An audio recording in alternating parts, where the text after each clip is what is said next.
IPhone উপহার দেওয়ার প্রলোভন দেখিয়ে এক জনজাতি যুবতীকে ধর্ষণের অভিযোগে গ্রেফতার হলো আদিত্য দাস নামে এক কন্টেন্ট ক্রিয়েটর। ধৃত আদিত্য দাস একটি মোবাইল দোকানের মালিক বলে জানা গেছে। শনিবার গভীর রাতে আমতলী থানার পুলিশ তাকে গ্রেফতার করেছে। জানা গেছে, ধলাই জেলার এক জনজাতি যুবতীর সঙ্গে কিছুদিন আগে ফেসবুকের মাধ্যমে পরিচয় হয় অভিযুক্ত আদিত্য দাসের। ধীরে ধীরে তাদের মধ্যে কথাবার্তা শুরু হয়। অভিযোগ, সেই সুযোগ নিয়ে যুবতীকে দেখা করার প্রস্তাব দেয় আদিত্য। পাশাপাশি তাকে একটি দামি আইফোন উপহার দেওয়ার প্রতিশ্রুতিও দেয় সে। নির্যাতিতা যুবতীর অভিযোগ, শনিবার সকালে ঔষধ কেনার উদ্দেশ্যে সে ট্রেনে করে আগরতলায় আসে। বাদারঘাটে রেলওয়ে স্টেশনে পৌঁছাতেই দামি একটি বাইক নিয়ে সেখানে হাজির হয় আদিত্য। প্রথমে তাকে অন্যত্র নিয়ে যাওয়ার কথা বললেও পরে স্টেশনের পাশে একটি 3 তলা হোটেলে নিয়ে যাওয়া হয়। সেখানেই ওই যুবতীকে জোরপূর্বক ধর্ষণ করে বলে অভিযোগ। যুবতী মেয়েটি বাধা দিলে তাকে মারধর করা হয়েছে বলে অভিযোগ। মেয়েটির দাবি হলো, অভিযুক্ত আদিত্য হোটেল থেকে বের হয়ে যাবার সময় তার মোবাইল ফোনটি সে নিয়ে যায়। ঘটনাটি কাউকে জানালে তাকে প্রাণনাশের হুমকি দিয়ে সেখান থেকে পালিয়ে যায় অভিযুক্ত আদিত্য। পরে নির্যাতিতা মেয়েটি পশ্চিম আগরতলা মহিলা থানায় অভিযুক্ত আদিত্য দাসের বিরুদ্ধে লিখিত অভিযোগ দায়ের করে। ওই অভিযোগের ভিত্তিতে তৎপর হয়ে ওঠে পুলিশ। পশ্চিম আগরতলা মহিলা থানার ওসি ইন্সপেক্টর শিউলি দাসের নেতৃত্বে পুলিশ শনিবার রাতে আগরতলার লক্ষ্মীনারায়ণ বাড়ির সামনে থাকা অভিযুক্তের মোবাইল দোকানে অভিযান চালায়, আর সেখান থেকেই আদিত্য দাসকে গ্রেপ্তার করা হয়। পুলিশ সূত্রে জানা গেছে, অভিযুক্ত আদিত্য দাসের বাড়ি ধলাই জেলার কমলপুর এলাকায়।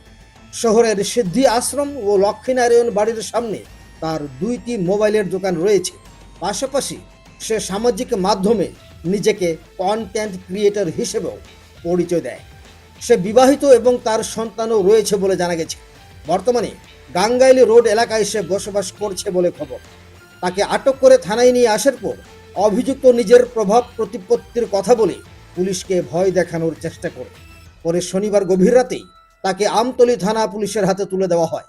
প্রায় রাত 2টো নাগাদ আনুষ্ঠানিকভাবে গ্রেফতার দেখানো হয় অভিযুক্ত আদিত্য দাসকে। আমতলী থানা ভারতীয় ন্যায় সংহিতার 65(1) ও 351(2) ধারায় মামলা নথিভুক্ত করেছে। রবিবার দুপুরে ওই ঘটনার বিস্তারিত তথ্য তুলে ধরতে গিয়ে আমতলী থানার ওসি ইন্সপেক্টর পরিতোষ দাস সাংবাদিকদের জানিয়েছেন যে রবিবার দুপুরে ধৃত আদিত্য দাসকে আদালতে প্রেরণ করা হয়েছে।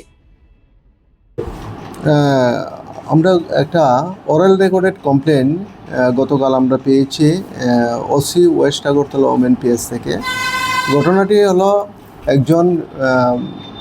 একজন মেয়ে, ধলাই ডিস্ট্রিক্টে তার বাড়ি, ট্রাইবেল। সে গতকালকে রেল স্টেশনে আসে।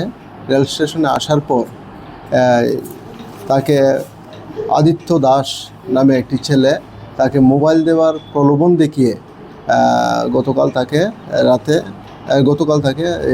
বলাৎকার করে। একটা হোটেলে নিয়ে তাকে বলাৎকার করে। অ্যাকচুয়ালি ঘটনার বিবরণ এরকম ছিল যে আদিত্য দাসের সঙ্গে এই মেয়েটির গত 3 মাস আগে তার ফেসবুকে পরিচয় হওয়ার পর ফেসবুকে তাদের ফেসবুক এবং হোয়াটসঅ্যাপ কমিউনিকেশন তাদের কন্টিনিউ চলতে থাকে। তখন ছেলেটা তাকে একটা প্রলোভন দেখিয়েছে যে একটা মোবাইল দেবে, তাকে আইফোন দেবে, এই বলে তাকে আগরতলায় নিয়ে আসে এবং আগরতলার রেল স্টেশন থেকে তাকে বাইকে করে নিয়ে গিয়ে একটা অজানা জায়গায় একটা হোটেলের মধ্যে তাকে র্যাপ করে। এবং এই বিষয়ে আমাদের কাছে একটা oral recorded complain OC West Agartala women PS থেকে আমরা পাই এবং এই ভিত্তিতে আমরা কেস রেজিস্টার করি, যার number 43/2024 under section 64 close 1 351 close 2 of BNS দ্বারা আমরা একটা মামলা নথিভুক্ত করি এবং আজকে তাকে আদালতে আমরা প্রেরণ করব পুলিশ রিমান্ড চেয়ে। এবং গতকালকেই ওমেন পিএসের সহযোগিতায় আমরা আদিত্য দাসকে আটক করতে সক্ষম হয়েছি। স্যার, আদিত্য দাসের অরিজিনাল বাড়ি কোথায় বা এখানে কি করে? আদিত্য দাস সে হল ফোনবাজার মোবাইল দোকানের মালিক। তার সিদ্ধি আশ্রমে একটা দোকান আছে, লক্ষ্মীনারায়ণ বাড়ি এখানে একটি মোবাইলের দোকান আছে। আসল বাড়ি হলো তার কমলপুর পিএস আন্ডারে চুলুবাড়িতে তার আসল বাড়ি, আর এখানে গাঙ্গাইল রোডে মাস্টারপাড়াতে সে থাকে এবং সে বিবাহিত। স্যার, এই ঘটনাটা কোন জায়গায় হয়েছে? ঘটনাটা রেল স্টেশনের আশেপাশে একটি হোটেলের মধ্যে হয়েছে। এখন আমাদের ইনভেস্টিগেশন চলছে, স্পেসিফিক লোকেশন আমরা ভিকটিমেরকে নিয়ে যখন স্পট ভিজিট করব তখন আমরা লোকেশনটা পেয়ে যাব।